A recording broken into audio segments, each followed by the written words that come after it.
All right, listen up, because you're about to get educated. So, a lot of you want to know, how do you make money in Airbnb in 2025? Is it rent to rent? Is it Airbnb management? What even are those things? People talk about Airbnb, but you don't actually know what the strategies are and how to make money. So, I'm going to educate you, tell you about the pros and cons of both of them, and then hopefully teach you how you can actually start to make money in them. So, first strategy is Airbnb or Airbnb arbitrage or rent to rent. In the UK, it's most commonly known as rent to rent. In the US, it's known as Airbnb arbitrage. What actually is rent to rent? It's a very simple concept. You rent a property from a landlord and then rent it out again. Property and rent it out again.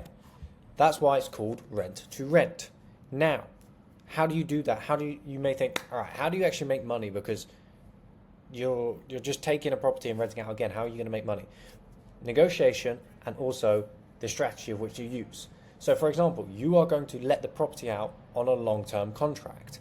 That long-term contract is going to give you a good rent. You're going to sign that contract for 3 to 5 years. Perfect. You've rented it out on a standard long-term agreement. Now what you're going to do is you're going to rent it out at a nightly rate. Nightly rate. Perfect. If you have a property, and let's say your total cost for the month are $1,500, but you can rent it out on a nightly rate of £100 per night. This is on a long-term booking, by the way. So, but just think about this for a minute. £100 per night, and then it's booked 100% of the time. You get a long-term booking. It's £3,000 per month. That means you've made $1,500 profit, right? Simple.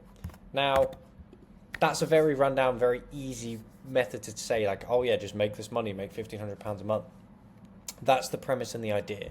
Essentially, you take a property that's got a long-term lease, you break it down. Instead of doing it long-term, you rent it out on a nightly basis to contractors, professionals, relocators, insurance companies, you name it, and that's how you make your margin in the middle. That's how you make the profit. Now, you may ask, why don't the landlords just do this themselves? One, because they're lazy, they don't know how to do it, it takes a lot of work, it takes time, you've got to build a business. This is a full-time business, so that's why landlords don't just do it themselves, and there's a little bit between that as well. So, how can you actually make money from this? Is what we've just explained.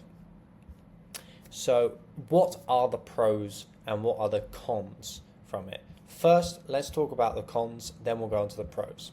So, compared to Airbnb management, there is more risk. It's not a very high risk strategy though, but compared to Airbnb management, there's more risk because obviously you're paying a fixed rent up front. You also have to have capital. Anyone who says you can start Airbnb with zero money, you can, we'll get onto it, you can, but rent to rent requires capital. You're going to need at least £5,000 really to get your first deal up and running because you've got deposit. We'll run it through here. Deposit, furnishing, and first month rent payment. These all cost, your initial startup capital will need to be about 5k. So, not everyone has loads of 5ks lying around. Obviously, if you want 10 deals, that could be 50k. Though you recycle the profits, but you understand, it still requires upfront capital. You don't own the property, so you're not the sole decision maker. And sometimes that can cause issues. If the landlord wants to sell, they might end your contract and you've got nothing really you can do about it. Then you have the risk of voids. So for example, you can't, if the property is not being filled, let's say you're not filling it at the 70-75% occupancy that you thought you would, and you have the risk that you are not making the money you thought, you can very easily turn something that was meant to be making a profit into something that can be making a loss. Now, obviously that's not necessarily ideal and that's not what we want. So we completely appreciate that. There is risk involved. We will get on to the pros in a minute, why it's actually quite low risk, but I still want to explain that to you and make it clear that there can be risk involved and you can lose money. The final one is landlord dependence. A lot of you who sign rent-to-rent contracts will have a certain barrier of maintenance you go through, so you deal with small things. But if the boiler breaks, if the heating breaks, if there's a leak, this will be on the landlord to fix. Now, problem being is if you've got a crappy landlord, they could take weeks or months to fix this problem and you are stuck with a boiler issue or something like that and you're going to get bad reviews. It's going to hurt your guest experience. It's going to hurt your profitability. Now, don't get me wrong, there are things you can put in place in terms of your contracts and your agreements to make sure this doesn't happen, but I know it does happen to people. So you are dependent on your landlord to an extent, so you need to make sure that you pick a good landlord to work with on this. You don't want someone who's completely going to ignore the property, not look after it at all, because it's going to hurt you potentially. Now, let's get onto the pros. In general, it is low risk because worst case scenario, let's say your Airbnb business fails. You cannot get it rented on Airbnb for the life of you. You know what you do? You just stick it back on an AST and rent it out that way. Realistically, either you're making a little bit of money or you're breaking even. So the risk to reward of you could be making £1,000 a month profit off a 5k investment, which is nuts, or the worst case scenario, you have to stick it back on an AST and rent it out that way, you're still going to be making money. Your risk to reward is very, very low. 2, cash flow focused. My God, people, stop getting into property and stop doing businesses where you are not focused on cash flow. 99% of you have a cash flow problem. You do not have a long-term investment problem. You don't need to invest for the long term yet because you're still broke. You don't have any money coming in terms of cash flow. The only money you've got coming in is your salary. And then you have to wait 20 years to invest that into properties, stocks and shares so it grows to a point where you can retire. Whereas you can leave your job instantly if you actually focused on a cash flowing business, built that cash flow up, left the job and then continue to scale it. Because 99% of what makes people rich, investing is great, but is your income. So you've got to have that cash flow. Now, what are also some of the pros? You've got more upside than Airbnb management. Airbnb management, we'll get onto the model in a minute, you take a fixed commission. Whereas rent to rent, once you've paid your fixed outgoings, which is the next pro here, once you've paid your fixed outgoing, you have unlimited upside. Now, the property is capped at a certain level, right? You know, you can only charge, by the market, you will only be able to charge X amount per property in the area that you're working in, right? So it's capped to a certain degree, but your upside is much greater, but your risk is also higher. And that's where you have the risk to reward play in. So it's got fixed outgoings like we talked about. Once you've paid your rent, your bills, etc., you know roughly what you're going to be paying every single month. You know how much profit you can make on top of that, giving you the upside. Then the final thing is they're not easy to secure, but they're easier and they're not hard to do and you're not tied down. If it's not working, you break that contract after 3 months, 6 months, you've not sunk £50,000-60,000 into a property deal and realised it's not working. It's a very, very risk-free strategy and fast-moving strategy that allows you to jump from thing to thing very quickly. So that is kind of rent to rent. We grew a lot of our initial portfolio off rent to rent. So we've got over 30 rent to rents and have grown the portfolio that way, and it's how we scaled our business to both of us leaving our jobs and being full-time in this business. However, there is another strategy which is also a very good strategy, and we combine this hand in hand. It is a strategy we would highly, highly recommend, and we're going to talk about it right now. And then at the end of the video, I'll give my recommendation on what I would do as a beginner, which strategy I would pick starting from scratch. So this strategy, Airbnb management.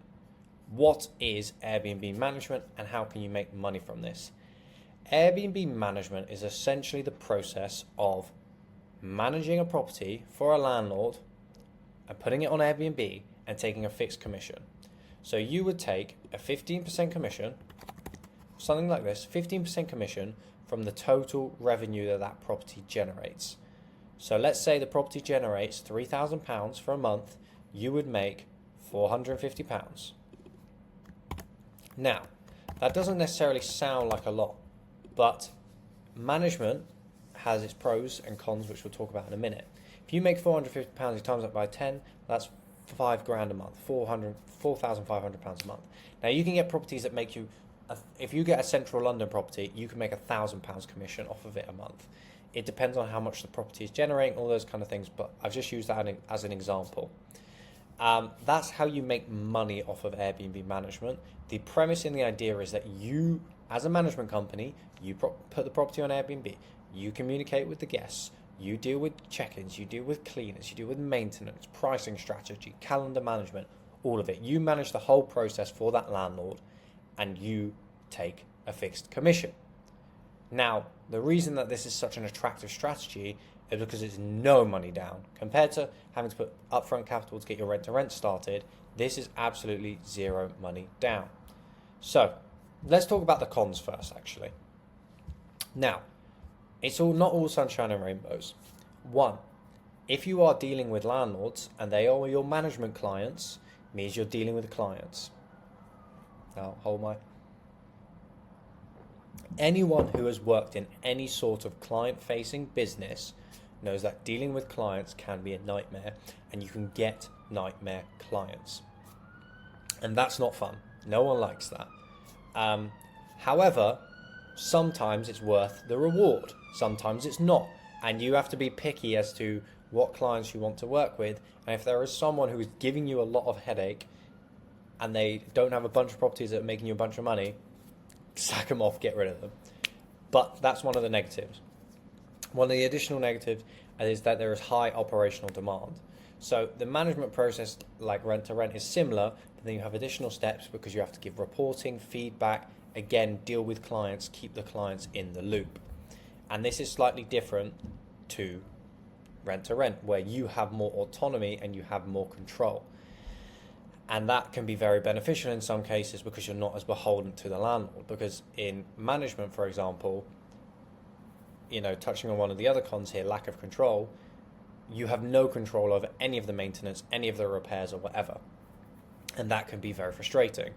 So with a high operational demand, dealing with clients and a lack of control, it can sometimes be a very frustrating position to be in because you have someone telling you that you need to be making them more money, but to make them more money, they have to invest and they don't want to do it. So it can be a very, very tough situation to be in. And that's where one of the cons come in. But you have to outweigh that with the pros and see what you want to do. Now, there are ways to systemize it through softwares. There are ways to build out virtual assistants, all that kind of stuff, to build out these systems to become less of an issue. But to begin with, when you are a one-man band and you are dealing with the clients, you're dealing with the operations, you're potentially dealing with bad reviews or guests or whatever, it's hard work, don't get me wrong. And sometimes it can be low payout. So, for example, if you're only getting £450 a month, it's not necessarily loads of money, whereas you could be making £1,000 per month. However, once we move on to the pros, you'll see there's absolutely no risk, which is sometimes good.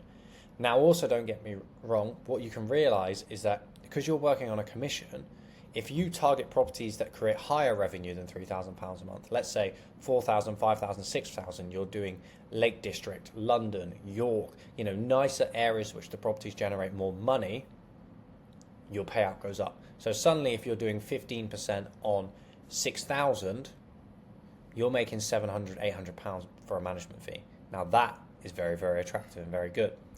There are also ways to maximize this and maximize basically your clients and make even more money per client. Now, I'm not going to share this in this video as to what that is and how you do that. If you want to learn how to do that, basically watch some of my other videos and you'll learn how you can essentially maximize and make more money per client. But this is super important, and it can almost negate this bit here because you've got a lot of pros. So what are the pros? Extremely high cash flow. You immediately start charging a commission and making money without, there's no fixed costs, there's nothing like that for your business. So it's extremely high cash flow and high profit margins. You're talking like 75% profit margins, which is nuts. As you scale and bring in employees, it goes down slightly, but your profit goes up. Now, it is even more scalable than rent to rent because you have no upfront costs. And it kind of goes into this. There is no upfront costs. There's no barrier to entry. You don't need £5,000. You don't need this. You just need to set up a business bank account, do some compliance things which cost you maybe £500, and then you're good to go and you're good to manage. So that makes it even more scalable, which means that you can pick up properties again and again, pick up 4 properties a month. Within 3 months, you're making way more than you ever were at your 9 to 5. And because your profit margins are so high, because it's a service-based business, it's super, super attractive. Now, what is another great one? No risk. Like we've talked about here, because there is no upfront cost and you're not paying any rent or anything like that, your risk is practically zero. The only risk you really have is brand, reputation, and image. So, which is why it's still important to manage the properties well, but you have no risk besides that, at least no monetary risk, which for a lot of people starting a brand new business, that is super, super important. And the final one is, right now, more and more landlords are coming to understand the model. Rent to rent is sometimes a not familiar concept. They don't like the idea of someone making money off their property. They don't like not knowing who's in the property. But every landlord knows about property management, letting agents, those kind of things. So the model is very, very understood, which makes it easier to explain and makes it easier to sell. Also, more and more landlords, due to the changes that are happening in the property industry and the property market, are moving to short-term rentals. But there is a very specific skill set to actually managing short-term rentals, and they don't have this, which is where you have an opportunity to swoop in, make money, and you can sell your skill set for money, and it costs you there's no risk, there's no monetary risk for you. So with those two things, it makes it a super attractive prospect. Now, if we zoom out, what would I do if I was starting completely from scratch? I would build both, but depending on my financial situation. If you are young, hungry, and have no money in your bank account, Airbnb management is the way to go. If you also don't want to take risk, again, Airbnb management is the way to go. It's the far more scalable model, and it's also the model that allows you to essentially grow your business without taking any risk, and you're creating a service-based business to sell your services. Now, you have to eventually bring on employees, etc., people who are going to help you grow and scale the business to actually deliver on your product. Because what a lot of people do is they might try and grow a management company, but if you deliver a crappy product, your management company is very quickly then going to go back to zero, and it's going to be more of a headache because you're dealing with unhappy clients. So you still have to grow the business that way and take on risk that way to essentially grow and scale your management business. But it's super attractive, especially when you learn how to maximize the income per client, and you can be making anywhere from £500 to £1,000 a month per client. 5 clients, 6, 7 clients, you're very good. If you get portfolio landlords, it could be one client who has 10 properties and you're managing them all and you're loving life. That's very good. Now, as I said, we did both to begin with, and we did rent to rent, and we're also doing management, and we are now pushing more to grow our management business because purely we've invested so heavily in the rent to rents. When scaling, it's not something we want to push as heavily at the moment. So that's where we kind of sit. And what I would do if I was starting from scratch is, if I had a pot of money, I would try and grow and scale the management business, but sometimes landlords do want guaranteed rent, then I would offer them the guaranteed rent. So you can kind of pick and choose, essentially your main offer is management, and then when landlord's like, oh, I just want rent, I'm not bothered about this, maximizing my income, whatever, you come in with your guaranteed rent offer. That's how I would position it if I had a little bit of a pot of money. And I would do both at the same time, because you need to learn the ropes, you need to learn the business model, and you need to do that in a way which you don't have risk. So that's my advice for anyone starting a business and how to make money from the two models from Airbnb in 2025.